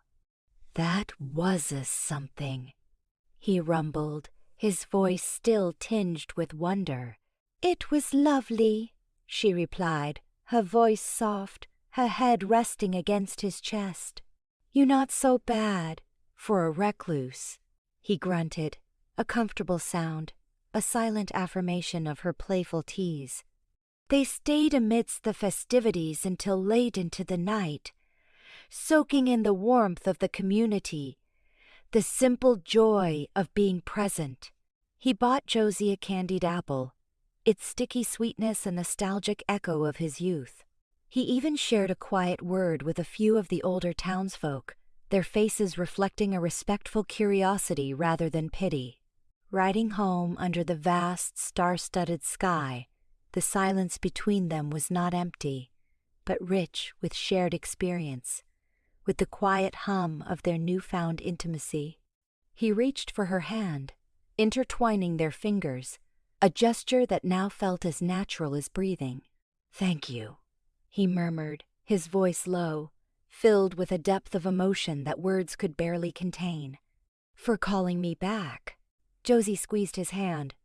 "You were never truly gone," she whispered, "just waiting for someone to remind you how to breathe." The following months settled into a rhythm of contented domesticity and shared purpose. Their cabin became a true home, filled with the warmth of their love, the quiet sounds of their life together. He spent his days tending to his land, his work no longer a solitary penance, but a contribution to their shared future. He began to expand his garden, planting more crops, envisioning a future where their home might sustain more than just themselves. Josie continued her work at the schoolhouse, dedicating herself to the children of Haven Creek. He would often ride into town with her, not just to accompany her, but to gather supplies, to engage with the community, to simply be present. He even started to participate in town meetings, his quiet wisdom and practical insights proving invaluable to the growing community. He became a respected figure, not just as the hermit who had found love, but as a man of integrity and quiet strength. The seasons cycled, each bringing its own beauty and challenges. Winter saw them hunkered down in their cozy cabin, sharing stories by the fire, reading aloud to each other from worn books. Spring brought the promise of new life, the awakening of the land, mirroring the continued blossoming of their love. Summer was filled with long days of work and quiet evenings on the porch, watching the stars blaze across the vast western sky. Their conversations grew deeper, spanning not just the practicalities of daily life, but the unspoken hopes and fears of their hearts. Josie shared her dreams of expanding the school, of bringing more books and knowledge to the isolated children. He, in turn, spoke of his desire to make their land truly self-sufficient, a haven of peace and abundance. One crisp autumn afternoon, as they sat on the porch, watching the golden leaves drift from the pines, Josie turned to him, a gentle smile on her face. "You know," she began, her voice soft, "the school year will end in a few months, and I've been thinking." He waited, his heart quickening, a sense of anticipation rising within him. "This life we've built here," she continued, her gaze meeting his. "It feels right. It feels complete. But there's one thing missing." He looked at her, his brows furrowed in confusion, his gaze searching her eyes. She smiled then, a hint of playful mischief in her eyes, mixed with a profound tenderness. She reached for his hand, intertwining their fingers. "A wedding ring, perhaps," she whispered, her voice barely audible. His breath hitched. Marriage. The word, once associated with unbearable pain and loss, now resonated with a joyous possibility, a promise of a future he had never dared to dream. He stared at her, his mind reeling, a tidal wave of emotion washing over him. He had lost everything, had sworn off love, had become a ghost. And now, this woman, this remarkable, persistent, kind woman, was offering him everything. He pulled her closer, his arms wrapping around her, holding her tightly. He buried his face in her hair, inhaling the comforting scent of lavender and pine. "Josie," he rumbled, his voice thick with emotion. "Yes, 1,000 times, yes." She laughed, a joyous, melodic sound that filled the air, and he felt her tears on his cheek, mingling with his own. They sat there for a long time, embraced, the quiet promise of their future unfolding around them, a testament to the extraordinary journey they had shared. The ghost was not just alive, he was reborn, ready to embark on a new chapter, hand in hand with the woman who had called him back to life and taught him how to love again. The scars remained, but now they were etched with the story of healing, resilience, and an unwavering love that had triumphed over the deepest despair. Their story, he realized, was just beginning. The quiet proposal on the porch, sealed with a shared embrace and the promise of always, solidified the vibrant new chapter of their lives. News of their impending wedding spread through Haven Creek like wildfire, sparking excitement and wonder among the townsfolk. The hermit, the recluse, the man they had once considered dead to the world, was to be married to their beloved schoolteacher. It was a tale that resonated deeply, a testament to hope and second chances in a world often defined by hardship. Preparations for the wedding began with a quiet determination that mirrored their own. Josie, practical and organized, oversaw the arrangements, while he, though still a man of few words, offered his unwavering support and strength. The women of the town, thrilled by the romance, rallied around Josie, offering their help with everything from sewing her simple dress to baking cakes. He watched them, a silent observer, feeling a profound sense of gratitude for their acceptance, their quiet welcome into a community he had once shunned. The men, in turn, offered him their respect, their nods of acknowledgement now imbued with a deeper understanding. They helped him clear a small, sun-dappled clearing near the creek for the ceremony, their axes ringing through the quiet woods. He felt a quiet pride in their camaraderie, a sense of belonging he hadn't known since his youth. The wedding day itself was a clear, crisp autumn morning, the kind that promised a long, golden Indian summer. The air was cool, carrying the scent of pine and damp earth, and the sun filtered through the golden leaves, casting a warm glow on the small clearing. The entire town of Haven Creek seemed to have gathered, their faces alight with anticipation. Children, dressed in their finest, ran through the trees, their laughter echoing through the quiet woods. Josie emerged from their cabin, accompanied by a few of the townswomen, her simple dress a soft cream, adorned with wildflowers she had gathered herself. Her auburn hair was braided with delicate ribbons, and her hazel eyes, shining with happiness, met his. In that moment, the world narrowed to just her and the profound love that radiated from her. She was a vision, a beacon of life and warmth. He stood waiting for her, dressed in a new, dark suit that felt strangely comfortable. His beard was neatly trimmed, his hair combed, and the scars on his face, though still visible, seemed to fade into insignificance against the backdrop of his radiant joy. He felt a calmness he hadn't known possible, a profound peace that settled deep within his soul. The Reverend, a kind elderly man who had witnessed countless lives unfold in Haven Creek, officiated the ceremony. His voice, gentle and resonant, spoke of enduring love, of companionship, of the sacred bond of marriage. As he looked into Josie's eyes, he felt a profound sense of rightness, of having found his true purpose, his true home, in her. When it came time for the vows, his voice, usually gruff, emerged clear and strong. He promised her his unwavering love, his loyalty, his protection. He promised to cherish her, to honor her, to share every joy and every sorrow.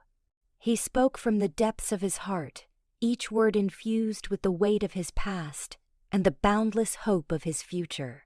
Josie, in turn, spoke her vows with an unwavering conviction, promising him her enduring affection, her patience, her unwavering belief in their shared journey.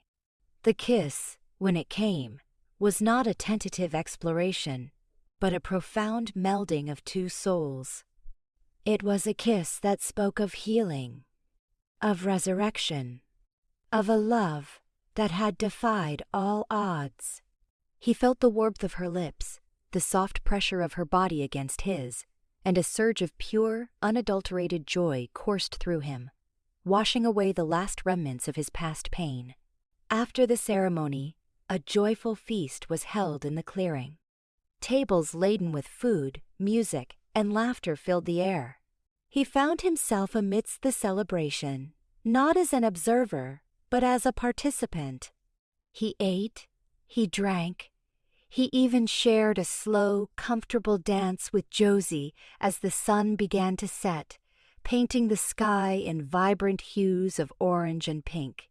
He watched her, surrounded by the warmth of their community, her face alight with happiness. He saw the children, their eyes shining with adoration for their teacher. He saw the townsfolk, their smiles genuine, their acceptance complete. He felt a profound sense of gratitude, but deep, overwhelming appreciation for the life he had been given, for the woman who had brought him back from the brink of despair. As the evening deepened and the stars began to prick the velvet sky, he found himself sitting with Josie on a quiet log, a little apart from the lingering festivities. He held her hand, her fingers intertwined with his, a silent testament to their unbreakable bond. "Happy?" she whispered, her voice soft, her head resting on his shoulder. He pulled her closer, his arm wrapping around her, holding her securely. "More than words can say," he rumbled, his voice thick with emotion. "More than I ever thought possible." He thought of the years of solitude, the self-imposed exile, the bitter emptiness that had consumed him. He thought of the desperate vow he had made, the promise to never feel again. And then he thought of Josie, her persistent kindness, her unwavering presence, her profound love that had chipped away at his walls, brick by painful brick, until she had revealed the man beneath. She hadn't just called him back to life. She had shown him how to truly live, how to truly love, how to truly belong.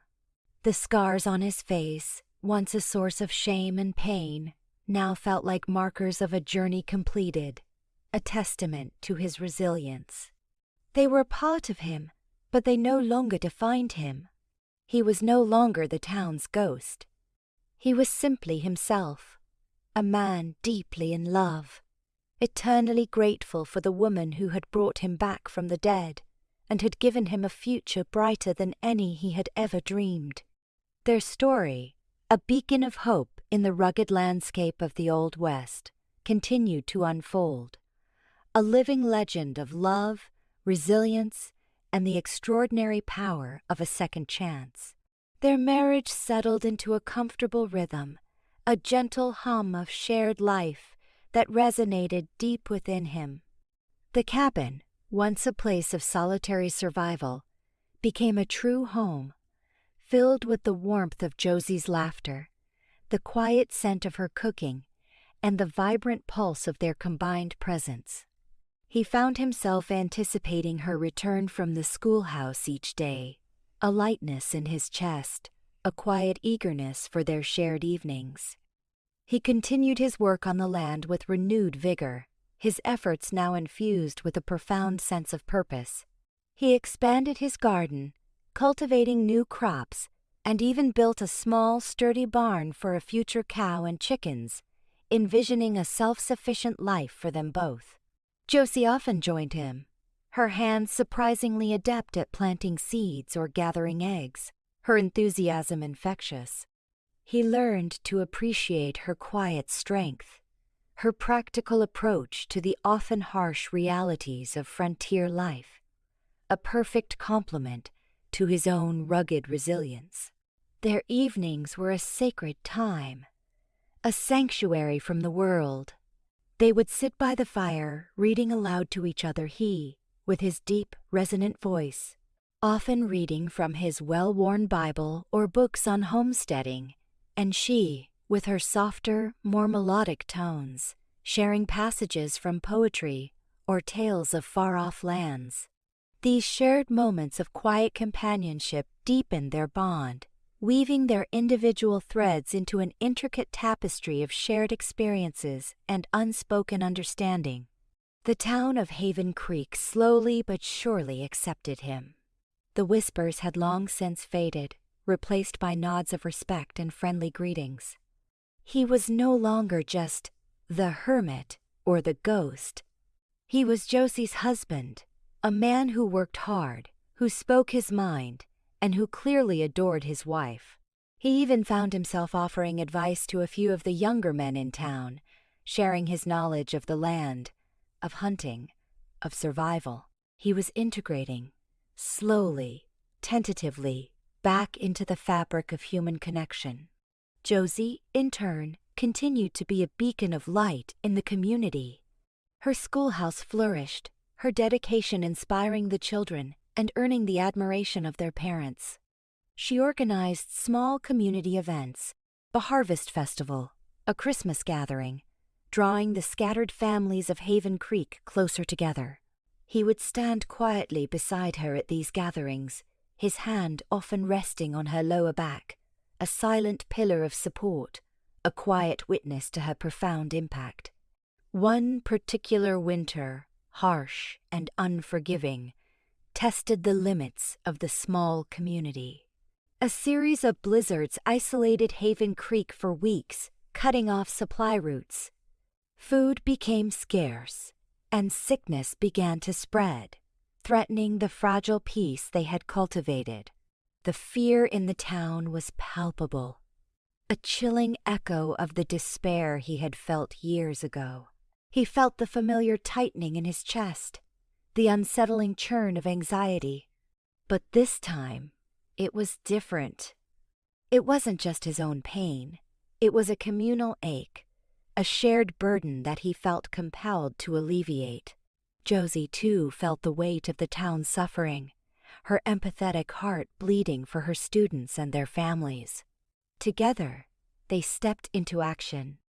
He, with his intimate knowledge of the wilderness, led small, perilous hunting parties into the snow-choked forests, returning with much-needed game. He taught the men how to set snares, how to conserve supplies, how to track even in the deepest snow. His rugged self-sufficiency, once a tool of his isolation, now became a vital resource for the entire community. Josie, with her gentle kindness and practical skills, tended to the sick, concocting herbal remedies, offering what little food they had, and providing comfort and reassurance. She organized the women, ensuring that no one went hungry, that every family had enough firewood to keep warm. She was a tireless force of compassion, her unwavering spirit a beacon of hope in the darkest days. He worked alongside her, their efforts seamless, their connection unwavering. When he felt the gnawing exhaustion from days of tracking in the snow, he would find her by his side, a warm cup of tea, a quiet word of encouragement. When she felt overwhelmed by the suffering of the sick, he would offer a steady hand, a silent embrace, a comforting presence that reminded her she was not alone. One frigid evening, a young mother lost her battle with the fever, leaving behind two small, shivering children. The grief in the community was profound, a raw, collective sorrow that threatened to break their spirits. Josie wept openly, her empathetic heart aching for the orphaned children. He held her, his powerful arms wrapped around her, sharing her sorrow, offering his silent strength. He felt the familiar echo of his own past grief, the chilling reminder of his lost wife. But this time, it was different.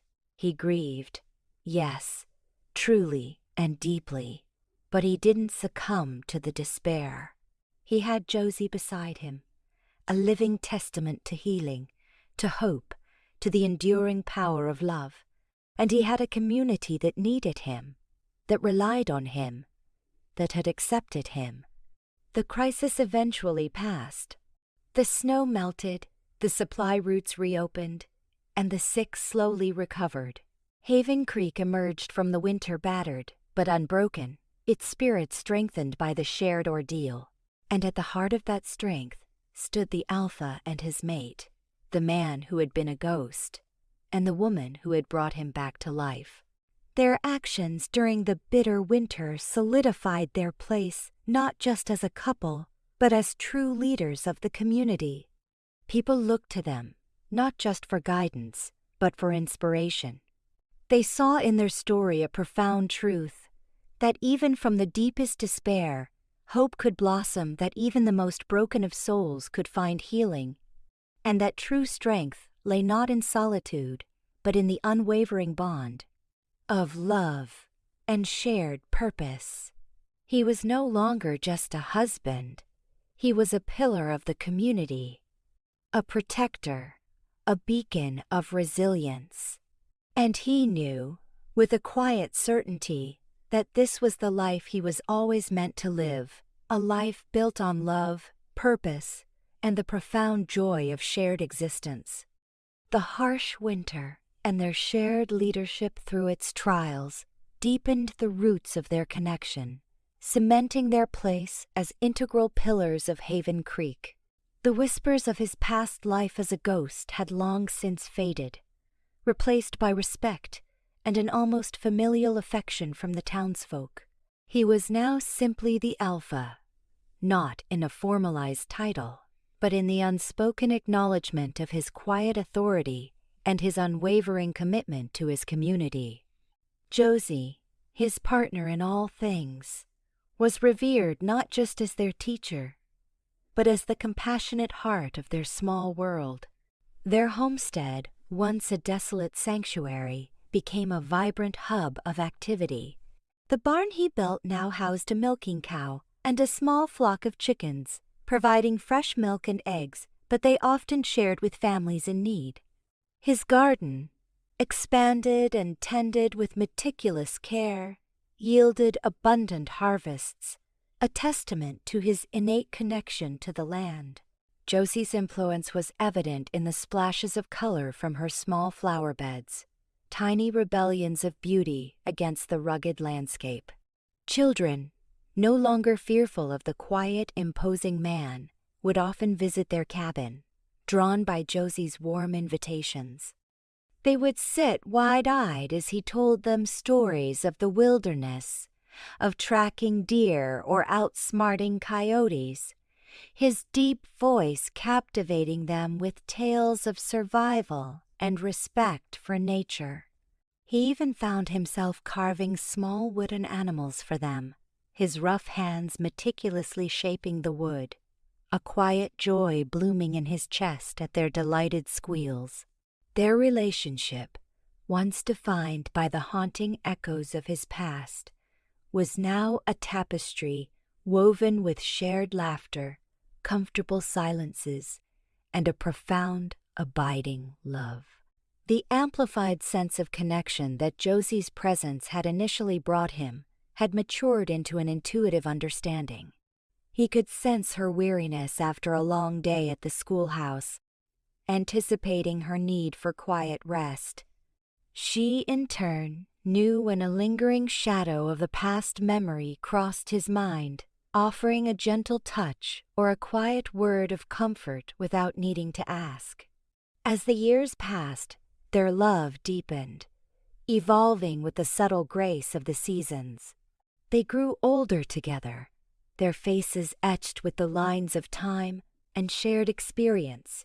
His once dark hair became streaked with gray, his rugged features softening with age, but his eyes, once shadowed and haunted, now held a deep, unwavering warmth, a quiet reflection of the peace he had found. Josie's auburn hair eventually turned to silver, pulled back in a neat bun, but her hazel eyes retained their youthful sparkle, brimming with wisdom and compassion. Their joint influence extended beyond the immediate needs of Haven Creek. Other, smaller settlements, hearing tales of the resilient community and its unique leaders, sought their advice. They often traveled to these distant outposts, their presence a silent testament to the strength found in unity and shared purpose. He would speak to the men about resource management, about building stronger defenses against the elements and rogue elements. Josie would offer counsel on establishing small schools, on organizing community efforts, on fostering a sense of belonging. They were revered figures, not just for their resilience, but for the profound empathy that guided their every action. One particularly significant challenge arose when a band of ruthless outlaws, led by a notorious figure known only as Blackwood, began to terrorize the outlying settlements. Their raids were brutal, their methods merciless, leaving a trail of fear and devastation. The scattered communities, including Haven Creek, found themselves under threat. The fear in Haven Creek was palpable, a stark reminder of the vulnerability of their isolated existence. Children clung to their parents, and the men walked with weapons close at hand. He felt the collective anxiety, the gnawing worry for his people, amplified by his own fierce protective instinct for Josie and the community they had built. He called a town meeting, his deep voice resonating with a quiet authority that commanded attention. He spoke of the need for unity, for vigilance, for a coordinated defense. He had spent years in the wilderness, learning to read the land, to track, to anticipate danger. These skills, once used for survival alone, now became crucial for the protection of his adopted home. Josie stood by his side, a silent but powerful presence. She didn't speak of strategy, but of courage, of community, of the bonds that held them together. Her unwavering calm was a balm to the rising panic, her faith in their collective strength infectious. He organized patrols, set up early warning systems, and trained the men in basic defense techniques. He knew the outlaws would eventually target Haven Creek, drawn by its growing prosperity. He felt the weight of responsibility, the chilling possibility of losing everything he had found, of feeling that agonizing pain twice. But the fear was no longer paralyzing. It was a potent fuel, sharpening his resolve. He had found something worth fighting for, something worth risking everything for. The confrontation came on a moonless night. The outlaws, confident and brutal, descended upon Haven Creek, expecting easy pickings. But they found a community, prepared, united. He led the defense, his years of wilderness survival making him a formidable opponent. He moved through the shadows, a quiet, deadly force, protecting his people with every fiber of his being. Josie, despite his pleas to stay safe, found herself aiding the wounded, her gentle hands bandaging cuts, offering sips of water, her calm presence a comforting anchor amidst the chaos.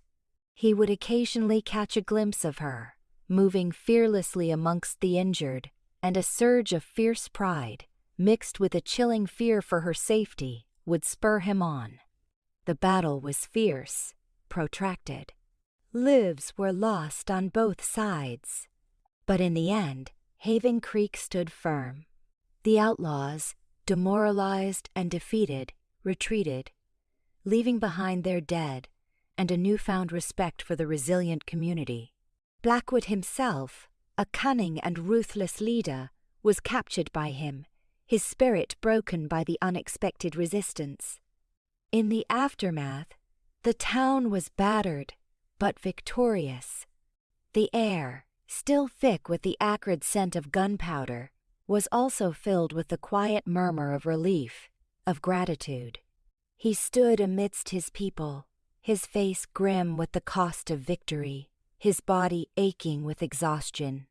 Josie found him, her face streaked with dirt, her eyes heavy with weariness, but shining with unwavering love and pride.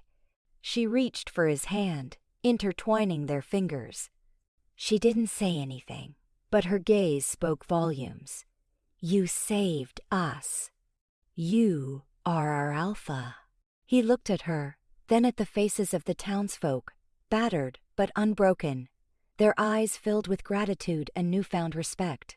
He had been a ghost, dead to the world, buried by his past. But Josie had called him back, piece by painful piece, had shown him how to breathe, how to love, how to live again. And now, he was not just living, he was leading, protecting, truly belonging. The scars on his face, once a mark of his despair, were now the indelible lines of a hero, a testament to the extraordinary journey of a man resurrected by love. Their story, a beacon of hope and resilience, continued to echo through the mountains, a living legend of a love that defied tragedy and forged a future out of the ashes of despair. The victory over Blackwood's gang, hard-won and costly, marked a profound turning point for Haven Creek and for him. The collective sigh of relief that swept through the community was palpable, a quiet hum that resonated deeply within him, amplified by Josie's own profound sense of gratitude and peace. The scars of the battle, both physical and emotional, etched themselves onto the town's history, but they were also a testament to their unity and resilience. He, once the solitary protector of his own fragmented existence, had fully embraced his role as protector of his community. The reverence in the townsfolk's eyes was no longer just curiosity. It was genuine respect, bordering on awe. They had seen him in battle, a man transformed from a silent recluse into a formidable leader. His gruff demeanor had softened, revealing a deep well of concern and a fierce, unwavering loyalty to his people. Josie, his constant shadow and unwavering support, was celebrated as a heroine in her own right. Her courage in tending to the wounded under fire, her calm presence amidst the chaos, solidified her position not just as a teacher, but as the compassionate heart of Haven Creek. She had seen the raw violence of the frontier, yet her gentle spirit remained unbroken, a testament to her profound inner strength. In the quiet aftermath, as the community began to heal and rebuild, their bond deepened further, forged in the crucible of shared danger. The unspoken language between them evolved into an almost telepathic understanding. A flicker of worry in his eyes, a subtle tension in her shoulders, they could read each other's unspoken emotions, offering comfort or support without the need for words. Their home, the cabin nestled amongst the pines, became an even greater sanctuary. It was where they retreated from the demands of the world, finding solace in each other's presence. He would often watch her in the quiet evenings, illuminated by the soft glow of the fire, her face serene as she read or mended clothes. He felt a profound sense of gratitude, a deep, quiet joy that swelled in his chest, knowing that this woman, this remarkable woman, had chosen to build her life with him. The scars on his face, once a source of deep shame, were now seen as marks of his journey, a visible history of the battles he had fought and won. He no longer felt the need to hide them, to turn his face away. They were part of him, part of his story, a story that now included courage, resilience, and a love that had defied all odds. Their life settled into a comfortable routine. He managed his expanded homestead, his hands finding peace in the rhythm of the land. He taught the younger men of the town about sustainable hunting, about reading weather patterns, about building stronger, more resilient homes. His knowledge, once hoarded in his solitude, was now freely shared, a legacy for the next generation. Josie continued to pour her heart into the school, her dedication unwavering. She expanded the curriculum, introducing new subjects, sparking curiosity and a love of learning in the children of Haven Creek. She created a small lending library in the schoolhouse, a treasure trove of books that brought the outside world closer to their isolated community. He would often ride into town to deliver firewood to the schoolhouse, or to simply watch her from the doorway, a silent, proud observer of her profound impact. Years turned into decades. Their hair grayed, their steps slowed, but their love remained a vibrant, unwavering flame. They watched Haven Creek flourish, a bustling, prosperous community that had grown from a scattered settlement into a thriving town. They saw the children they had taught, the men they had guided, grow into strong, capable adults, building families of their own. They often sat on their porch in the evenings, watching the sun dip below the distant mountains, painting the sky in fiery hues of orange and purple. The air would be filled with the distant sounds of the town, a child's laughter, the murmur of voices, the faint strains of a fiddle.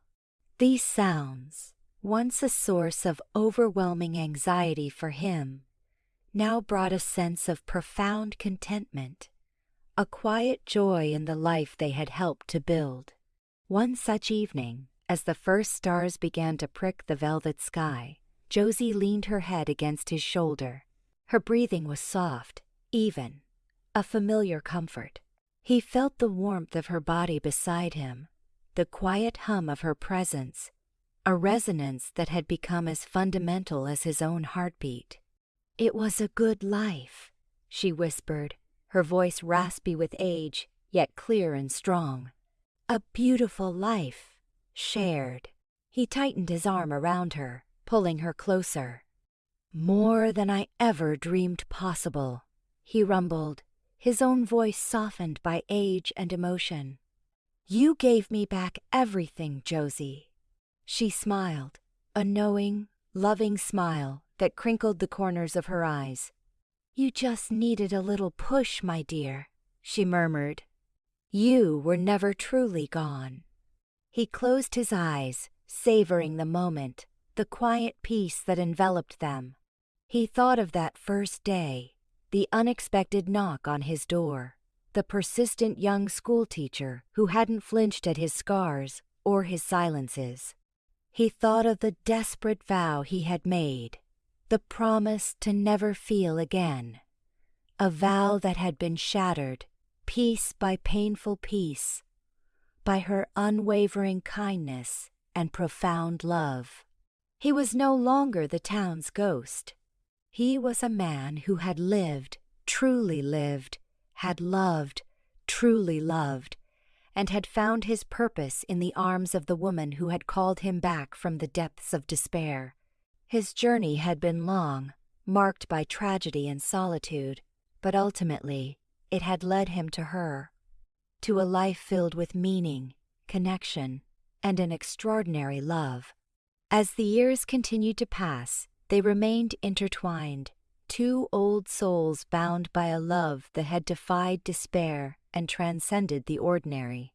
Their cabin on the edge of Haven Creek, once a symbol of his isolation, became a revered landmark, a testament to their enduring love and resilience.